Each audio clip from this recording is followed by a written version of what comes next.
കേരളത്തിൽ ആദ്യമായി ഏകദിന അന്താരാഷ്ട്ര ക്രിക്കറ്റ് മത്സരത്തിന് ആതിഥേയത്വം വഹിച്ച വേദി തിരുവനന്തപുരത്തെ യൂണിവേഴ്സിറ്റി സ്റ്റേഡിയമാണ്. 1984 ഇന്ത്യയും ഓസ്ട്രേലിയയും തമ്മിൽ നടന്ന മത്സരം രണ്ടാം ഇന്നിംഗ്സിനിടെ മഴ മൂലം ഉപേക്ഷിക്കുകയായിരുന്നു. ദക്ഷിണാഫ്രിക്കയെ പിന്നീട് പ്രതിനിധീകരിച്ച കെപ്ലർ വസൽസ് ഈ മത്സരത്തിൽ ഓസ്ട്രേലിയൻ ടീമിലുണ്ടായിരുന്നു. 2009 ഇംഗ്ലണ്ടും വെസ്റ്റ് ഇൻഡീസും തമ്മിൽ ആന്റിഗ്വയിലെ നോർത്ത് സൗണ്ടിലുള്ള സർ വിവിയൻ റിച്ചാർഡ് സ്റ്റേഡിയത്തിൽ നടന്ന ടെസ്റ്റ് മത്സരം വെറും 10 പന്തുകൾ മാത്രമാണ് എറിഞ്ഞത്. മത്സരത്തിനായി തയ്യാറാക്കിയ ഔട്ട്ഫീൽഡ് മത്സരത്തിന് അനുയോജ്യമല്ലെന്നും കളിക്കാർക്ക് പരിക്കേൽക്കാൻ സാധ്യതയുണ്ടെന്നും വിലയിരുത്തി മത്സരം ഉപേക്ഷിച്ചു. ക്രിക്കറ്റിലെ ഏറ്റവും ദൈർഘ്യം കുറഞ്ഞ ടെസ്റ്റ് മത്സരം ഇതാണ്. 1939 ഇംഗ്ലണ്ടും സൗത്ത് ആഫ്രിക്കയും തമ്മിൽ ഡർബനിൽ നടന്ന 5ാം ടെസ്റ്റ് മാച്ച് ടൈംലെസ് ടെസ്റ്റ് എന്നാണ് അറിയപ്പെടുന്നത്. മാർച്ച് 3 ആരംഭിച്ച് 14 അവസാനിച്ച മത്സരത്തിൽ 2 വിശ്രമ ദിനങ്ങൾ ഉണ്ടായിരുന്നു.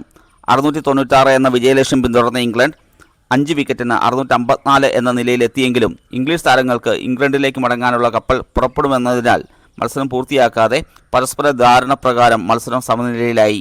നിങ്ങളൊരു റിയൽ ക്രിക്കറ്റ് ഫാനാണെങ്കിൽ ദയവായി ഈ ചാനൽ സബ്സ്ക്രൈബ് ചെയ്യുക, ഷെയർ ചെയ്യുക, ലൈക്ക് ചെയ്യുക. താങ്ക്